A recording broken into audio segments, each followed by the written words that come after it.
नमस्कार, आप देख रहे हैं न्यूज समय तक और मैं हूं आपके साथ अमन त्रिवेदी। आइए नजर डालते हैं आज की ताजा खबरों पर। चलिए जानते हैं आज के देश और दुनिया की सिलेक्टेड काम की और महत्वपूर्ण 50 बड़ी खबरों को सिर्फ 10 मिनट में। पर अभी तक आपने इस वीडियो को लाइक नहीं किया तो लाइक कर दीजिए। भारत में पाकिस्तान से दोगुनी बेरोजगारी। एमपी से राहुल गांधी ने मोदी सरकार पर बोला हमला। कहा हमारे पास बांग्लादेश भूटान से भी अधिक बेरोजगार युवा है क्योंकि बीजेपी ने नोटबंदी और जीएसटी लागू करके छोटे व्यवसायों को खत्म कर दिया है। मोदी ने अरबपतियों के करोड़ों के कर्ज माफ किया। आम लोगों के साथ धोखा किया। लोकसभा चुनाव के लिए बीजेपी ने जारी की 195 उम्मीदवारों की पहली लिस्ट में 34 मंत्री तो 28 महिलाओं को दी प्राथमिकता। वहीं 50 साल से कम उम्र के उतारे 47 कैंडिडेट। अखिलेश बोले भाजपा के उम्मीदवारों की सूची भाजपा की नाउम्मीदगी की घोषणा है। 44,000 ट्रेन कोच के दरवाजे पर लगाए जाएंगे सीसीटीवी कैमरे। इमेज क्रोपिंग टूल से होंगे लेस। ये अपराधियों का मास्क लगा चेहरा भी पहचान सकेंगे। 10 दिनों में 12 राज्यों का दौरा और 29 कार्यक्रम। बीजेपी की सूची जारी होने के बाद मिशन मोड में पीएम मोदी आज तेलंगाना तमिलनाडु में कई प्रोजेक्ट का इनोवेशन करेंगे। मोदी पर भरोसा मतलब विश्वासघात की गारंटी। ग्वालियर में बोले राहुल गांधी। कहा हवाई चप्पल वालों को हवाई जहाज की यात्रा का सपना दिखाकर गरीबों की सवारी रेलवे से दूर कर रहे पीएम मोदी। ये भारतीयों के साथ हो रहा धोखा। अब हर शहर में खुलेगा एक सहकारी बैंक। गृह मंत्री अमित शाह ने किया NUCFDC का उद्घाटन। यूपी में राशन की दुकान पर घरेलू सामान के साथ जन सुविधा केंद्र भी। सीएम योगी ने 1100 अन्नपूर्णा भवनों का किया लोकार्पण। कहा डबल इंजन की सरकार दोगुनी रफ्तार से कर रही काम। सुशासन का यही मॉडल रामराज्य की अवधारणा है। मोदी वाराणसी तो अमित शाह गांधीनगर से लड़ेंगे लोकसभा चुनाव। वहीं शिवराज सिंह चौहान को विदिशा तो ज्योतिरादित्य सिंधिया को गुना से आजमाया जाएगा। इधर पार्टी की पहली लिस्ट जारी होने के बाद संन्यास लेने वालों की लगी झड़ी। गौतम जयंत सिन्हा के बाद डॉक्टर हर्षवर्धन ने किया राजनीति से संन्यास का ऐलान। किसान 6 मार्च को दिल्ली जाएंगे। 10 को ट्रेन रोकेंगे। पंदेर बोले देश भर में किसान आएंगे। पंजाब वाले शंभू खनौरी बॉर्डर पर ही बैठेंगे। अनंत अंबानी और राधिका मर्चेंट की प्री वेडिंग में बॉलीवुड किंग शाहरुख खान ने की होस्टिंग। जय श्री राम के नारे के साथ शुरू की अपनी बात। वहीं इस ग्रैंड पार्टी के कई सारे वीडियो सामने आए हैं जहां पूरे बॉलीवुड का जमावड़ा देखने को मिल रहा। तेजस्वी यादव ने पीएम मोदी को पिता के काम का जिक्र नहीं करने वाले बयान पर दिया जवाब। कहा लालू ने रेलवे को मुनाफा दिए लेकिन आपने निजीकरण किया। वहीं आरजेडी सुप्रीमो लालू बोले हिंदू नहीं है पीएम मोदी। उन्होंने मां की मृत्यु के बाद अपना सिर नहीं मुंडवाया। देश में फैला रहे नफरत। बीजेपी को अपना चुनाव चिन्ह कमल की जगह बुलडोजर रख लेना चाहिए। आरजेडी की जन विश्वास यात्रा में बोले दीपांकर भट्टाचार्य। साथ ही कहा यह सरकार अंबानी अडानी के सामने कालीन की तरह बिछ जाती है लेकिन जब किसान दिल्ली जाना चाहते हैं तो सड़क पर कील ठोक देते हैं। रेल मंत्री अश्विनी वैष्णव ने बताया पिछले साल 29 अक्टूबर को आंध्र प्रदेश में हुए रेल हादसे की वजह। कहा फोन पर मैच देख रहे थे loco pilot 2 red signal cross कर दिए। 2 ट्रेनों की टक्कर में हुई थी 14 लोगों की मौत। जब तक चीन सीमा समझौता का पालन नहीं करेगा तब तक शांति की कोई गुंजाइश नहीं। विदेश मंत्री एस जयशंकर ने पूर्वी लद्दाख में लंबे समय से जारी सैन्य गतिरोध को लेकर दिया बड़ा बयान। लोकसभा चुनाव के मद्देनजर पार्टी को आर्थिक रूप से मजबूत करने के लिए पीएम मोदी ने डोनेशन फॉर नेशनल बिल्डिंग मुहिम के तहत बीजेपी को दिया चंदा। प्रधानमंत्री ने बीजेपी को 2000 रुपए का चंदा देकर सोशल मीडिया पर शेयर की पर्ची।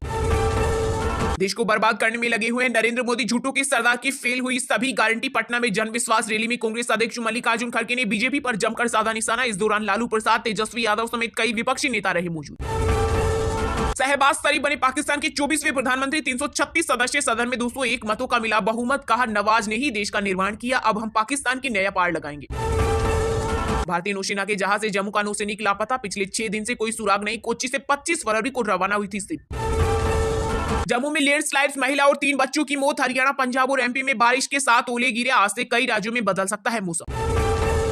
अनंत अंबानी और राधिका मर्चेंट की प्री वेडिंग सेरेमनी में महेंद्र सिंह धोनी का दिखा जलवा। डीजे ब्रावो के साथ जमकर खेला डांडिया। वीडियो ने लूटी वाहवाही। कैबिनेट बैठक में विकसित भारत 2047 के विजन पर चर्चा। पीएम मोदी के दूसरे कार्यकाल की आखिरी बैठक में अगले 5 साल की योजनाओं पर भी मंथन। 10 मार्च तक आएगी कांग्रेस की पहली लिस्ट। एमपी कांग्रेस इंचार्ज बोले सेंट्रल इलेक्शन कमेटी की बैठक में फाइनल होंगे नाम। जिताऊ चेहरों पर लगाएंगे दाव। अंबानी की शादी में लोग खिंचवा रहे सेल्फी। यहां लोग मर रहे भूखे। राहुल गांधी ने भारत जोड़ो न्याय यात्रा के दौरान अंबानी परिवार की शादी को लेकर कसा तंज। सिर्फ मोदी नहीं उम्मीदवारों से भी उम्मीद। बीजेपी की पहली लिस्ट में 80% सांसदों के टिकट बरकरार। यूपी में 90% टिकट पिछले उम्मीदवारों को मिला। लोकसभा चुनाव से पहले 12 मार्च को राजस्थान के पोखरण में मेगा सैन्य अभ्यास में शामिल होंगे पीएम मोदी। इस दौरान प्रधानमंत्री नरेंद्र मोदी वॉर गेम भारत शक्ति में भाग लेंगे जो आत्मनिर्भरता के लिए भारत के प्रयास का एक प्रमाण है। लोकसभा चुनाव के लिए जयंत चौधरी की पार्टी राष्ट्रीय लोकदल एनडीए में हुई शामिल। केंद्रीय गृह मंत्री अमित शाह और जेपी नड्डा से मिले जयंत चौधरी। बीजेपी के राष्ट्रीय अध्यक्ष बोले दिल से स्वागत। लोकसभा चुनाव को लेकर प्रशासन का होमवर्क लगभग हुआ पूरा। चुनाव आयोग ने आचार संहिता के पालन के लिए 6 टीमों का किया गठन। गड़बड़ी करने वालों पर होगी पैनी नजर। बीजेपी ने लोकसभा चुनाव में लखीमपुर खीरी से अजय मिश्रा टेनी को फिर से दिया टिकट। किसान नेताओं ने किया विरोध। कहा भाजपा ने दिल दुखाया, जले पर छिड़का नमक। NHAI के महाप्रबंधक अरविंद काले को CBI ने 20 लाख रुपए की रिश्वत लेते हुए किया गिरफ्तार। पीएम नरेंद्र मोदी लोगों के दिलों में है। दिल्ली की नॉर्थ ईस्ट सीट से दोबारा टिकट मिलने पर बीजेपी सांसद मनोज तिवारी बोले, इस बार बढ़ाना होगा वोट शेयर। ऑस्ट्रेलिया के खिलाफ न्यूजीलैंड की हार से भारत को हुआ फायदा। आईसीसी वर्ल्ड टेस्ट चैंपियनशिप की अंक तालिका में शीर्ष पर पहुंची टीम इंडिया। चलिए अब जानते हैं जो आम आदमी के काम की और फायदेमंद खबरें हैं उनको विस्तार से। पर इससे पहले अभी तक आपने इस वीडियो को लाइक नहीं किया तो लाइक कर दीजिए। तेजस्वी यादव ने पीएम मोदी को पिता के काम का जिक्र नहीं करने वाले बयान पर दिया जवाब। कहा, लालू ने रेलवे को मुनाफा दिया लेकिन आपने निजीकरण किया। वहीं आरजेडी सुप्रीमो लालू बोले, हिंदू नहीं है पीएम मोदी, देश में फैला रही नफरत। जी हां, पटना के गांधी मैदान में महागठबंधन की ओर से जन विश्वास रैली आयोजित की गई। इस रैली में लालू तेजस्वी, तेज प्रताप, कांग्रेस अध्यक्ष खड़गे, राहुल गांधी, यूपी के पूर्व सीएम अखिलेश यादव के अलावा कांग्रेस और लेफ्ट पार्टियों के बड़े नेता भी शामिल हुए। इस दौरान रैली को संबोधित करते हुए लालू यादव ने पीएम मोदी पर हमला करते हुए कहा कि मोदी परिवारवाद पर बोलते, उनके पास परिवार ही नहीं है। उन्होंने कहा वो हिंदू नहीं है। मां की मौत के बाद उन्होंने दाढ़ी बाल क्यों नहीं बनवाई। आरजेडी सुप्रीमो ने कहा, मोदी देश में नफरत फैला रही है। मोदी ने कहा था कि सबके खाते में 15-15 लाख रुपए आएंगे। मैंने भी 7 बेटी 2 बेटा पति पत्नी का खाता खुलवाया था कि करोड़ों रुपए मिल जाएगा। वहीं रैली को संबोधित करते हुए राहुल गांधी ने कहा कि अगर आप गठबंधन को समझना चाहते हैं तो एक लाइन है, नफरत के बाजार में मोहब्बत की दुकान खोलते हैं हम। उन्होंने कहा, ये नफरत का देश नहीं है। नागरिकों के दिल में नफरत नहीं बल्कि प्यार और आदर है। पीएम मोदी बस 2 से 3 लोगों के लिए काम करते हैं। राहुल गांधी ने आगे कहा, देश में जब भी बदलाव आता है तो बिहार में तूफान शुरू हो जाता है। बिहार देश की राजनीति का नर्वस सेंटर है। देश में विचारधारा की लड़ाई, एक तरफ हिंसा और नफरत, दूसरी तरफ भाईचारा और अहिंसा।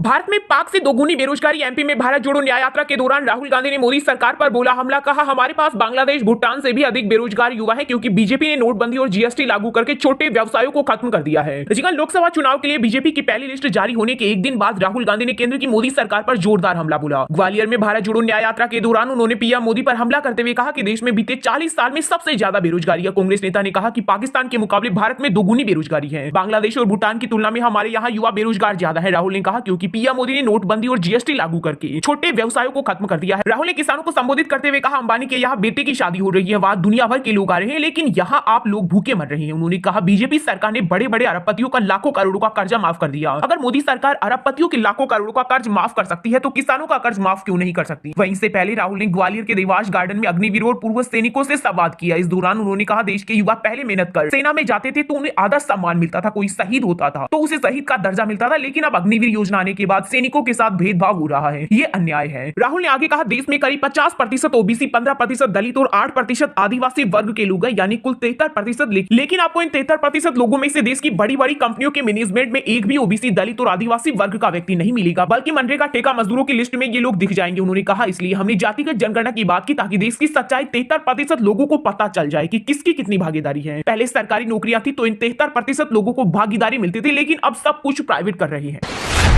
यूपी में राशन की दुकान पर घरेलू सामान के साथ जन सुविधा केंद्र भी। सीएम योगी ने 1100 अन्नपूर्णा भवनों का किया लोकार्पण। कहा, डबल इंजन की सरकार दोगुनी रफ्तार से कर रही काम। सुशासन का यही मॉडल रामराज्य की अवधारणा है। यूपी के मुख्यमंत्री योगी आदित्यनाथ ने प्रदेश में 1100 अन्नपूर्णा भवनों का लोकार्पण किया। इसके साथ ही उन्होंने 79,000 उचित पर दुकानों पर ई वेइंग स्केल लिंक्ड ई पास मशीनों के माध्यम से खाद्यान्न वितरण का शुभारंभ किया। इस अवसर पर उन्होंने कहा कि डबल इंजन की सरकार दोगुनी रफ्तार से काम कर रही है। सीएम योगी ने कहा कि आज बिना किसी भेदभाव के शासन की योजनाओं का लाभ हर नागरिक को मिल रहा है। यही सुशासन है। सुशासन का यही मॉडल रामराज्य की अवधारणा भी है। मुख्यमंत्री ने बताया कि लोकार्पित किए गए अन्नपूर्णा भवन एक ही स्थान पर रहेंगे। किसी कारणवश कोटेदार के बदलने पर लोगों को अपने राशन के लिए भटकना नहीं पड़ेगा। इसका लाभ यह भी होगा कि लोगों को यहां से राशन वितरण के साथ ही जेनेरिक दवाएं तथा घरेलू सामान कम दाम में मिलेगा। सीएम योगी ने आगे कहा, इन अन्नपूर्णा भवनों में राशन को सुरक्षित रखने के लिए गोदाम भी रहेंगे। इन भवनों में जन सुविधा केंद्र की सुविधा भी होगी, जहां से जन्म, मृत्यु, आयु, जाति सहित सभी प्रमाण पत्र एक जगह से बन जाएंगे। उन्होंने कहा कि आज 1100 अन्नपूर्णा भवनों का लोकार्पण हुआ है। शीघ्र इस प्रदेश की सभी मॉडल उचित पर दुकानों के लिए लागू किया जाएगा। योगी ने कहा कि ग्रामीण विकास विभाग ने मनरेगा योजना से अन्नपूर्णा भवन बनाए हैं, जहां एक साथ कई प्रकार की सुविधाएं मिलेंगी। इससे गांव में लोगों को रोजगार भी मिलेगा। सरकार शीघ्र ही कुछ बड़े कदम उठाने की तैयारी कर रही है। मुख्यमंत्री ने इस दौरान 10 उचित दर विक्रेताओं को अन्नपूर्णा भवनों की प्रतीकात्मक चाबी भी प्रदान की। इसके अलावा कुछ लाभार्थियों को प्रतीक स्वरूप राशन किट भी प्रदान की।